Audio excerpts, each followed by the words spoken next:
Right, back to our main topic, and let me welcome our guest here, Mr. Hany Abou El Fotouh, economic expert. Thank you so much for being with us. Thank you for inviting me here today. Thank you.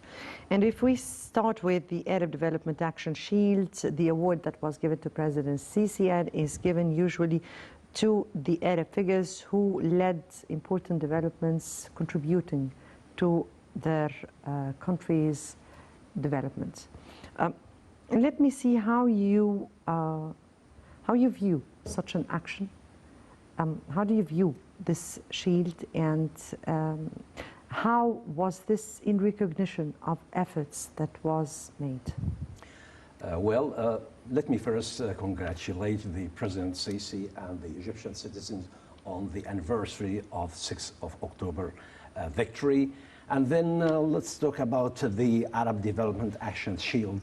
It's an annual award given to leaders in the Arab community and the Arab world, entrepreneurs, for developmental entrepreneurs, for their achievements that make differences within the societies.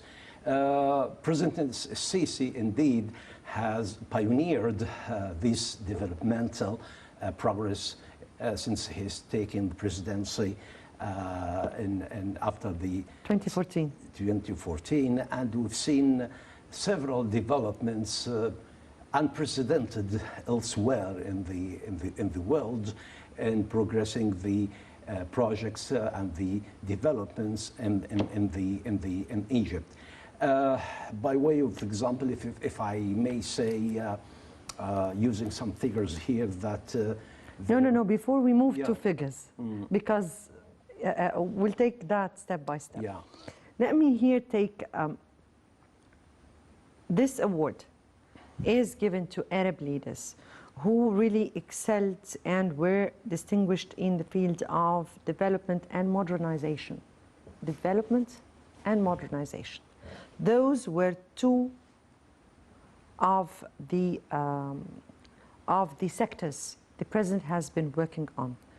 I mean here, developmental in terms of infrastructure, in terms of new cities, in terms of constructing and building the whole country all over again, roads, highways, all that issue, and at the same time modernization in terms of turning into the digitalization of the country, working on the latest technology. How, from your point of view, has the President deserved literally such an award in 6 years, and what kind of work do you see or that were carried out in 6 years? Definitely, by all means, this award is well deserved, and this acknowledgement by the Arab League has come in the right time to the right person. The leadership, the Egyptian leadership, has been working for developing and modernizing Egypt in all terms and in all aspects. We've seen a lot of infrastructure projects in all ways, in transportation, in aviation, in industries, in developing many areas that Egypt has been suffering from. And we've seen that the move towards the new projects is unprecedented, and the President Sisi actually deserves this award, and I think that we are all happy, all Egyptians feel happy about this well-deserved recognition. Now we speak about figures, right? So we start with the economic reform program the state started with. And we are aware very much indeed that the President also always praised the Egyptians for their stance of accepting such a reform plans that were inevitable and that were much needed in order for the country to cross or to start or to give a lifeline for the Egyptian economy. How do you view those economic reform programs and the steps that were taken in such programs? In fact, the economic reform program, which started in year 2016, it came at a time when Egypt had suffered several economic problems, chronic problems in many areas, in infrastructures, in its macroeconomic indicators, which in many ways. And the Egyptian government has proposed to IMF a prescription of the measures that will be taken in order to put the economy back in right shape. 3 years have passed, and the programs was taken very seriously, and the entire world have praised the progress made by the Egyptian government to finish or to end this program in a successful way. It's not surprising that the IMF, the World Bank, the the European Development and Reconstruction Bank, they all have, even the rating agencies, they have praised this program, and without having achieved this program, the country wouldn't have beared the repercussions of COVID-19. In fact, the difficult measures taken throughout the programs have turned Egypt into a different state, and its economy has improved in many areas. Let me just want to tackle a few figures about the macroeconomic indicators on the achievements very briefly. For example, the foreign exchange reserves now stands at $38 billion, more than $38 billion, which is sufficient enough to cover the importation for around 8 months. This figure was slightly dropped from the figure in February, which was $45 billion, and that was understood because of the repercussions of the COVID-19. Yes.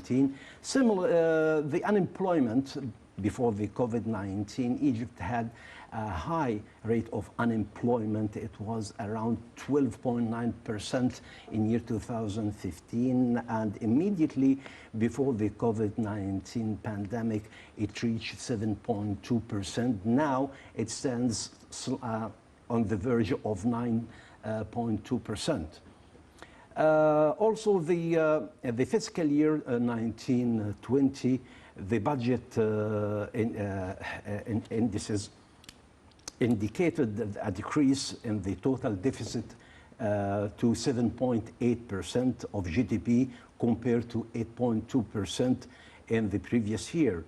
And similarly, the initial surplus of 1.8% of GDP compared to a target 2% according to the original budget estimates. So all these figures indicate that we had undergone a difficult, I would call, surgery to take the sick economy into a better economy, which now I think, despite the repercussions of the COVID-19, Egypt has escaped the recession among in all as compared to other emerging markets, and this was declared by the EBRD in their report issued earlier this month.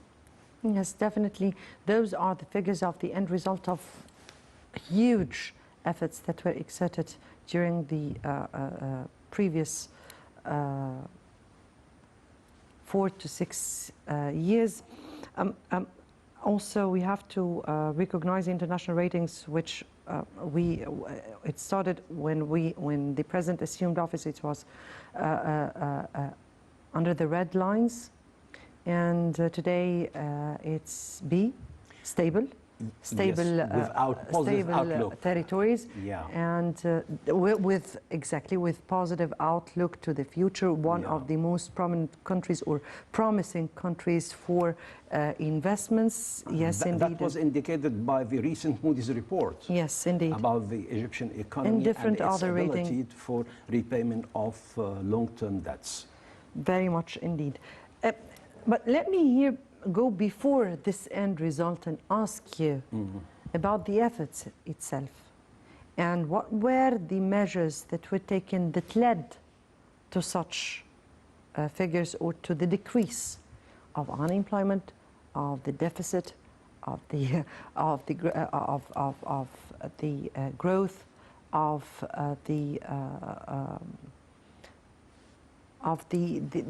even the budget itself had suffered from in different ways. I mean here, what were the measures that were taken in order to reach that end result? Maybe I would focus on two important measures. These were really tough measures. Flotation of the Egyptian pound was taken. Liberalization of the Egyptian pound. Yes. Liberalization of the Egyptian pound, and that caused inflation to soar. Yes. Because in the past we had different exchange rates. The dollar, the pound against the US dollars and other hard currencies, they were dealt in the black market and using different exchange rates. Now the foreign currency is readily available. In the past, importance they had to wait in a long queue to support the importation. Okay, so this was very difficult because it caused prices to increase significantly. One other difficult issue or measure was cutting down the subsidies on fuel and electricity and utilities. Actually, there are still subsidies, but rationalizing. the Okay, maybe subsidies. we are at the last stage of rationalizing the subsidies. So this again was a difficult measure, and again it caused the prices to increase. In the year before, during year 18 and 19. Some of the utilities prices were increased. And that caused the prices to go a little up. And the Egyptian citizen bared all the consequences, with a great understanding that this is in the hope of putting the economy on the right track. Right. Before I go on with our discussion, let me here have the second report. And annual inflation rates hits lowest level in 14 years. Let's watch.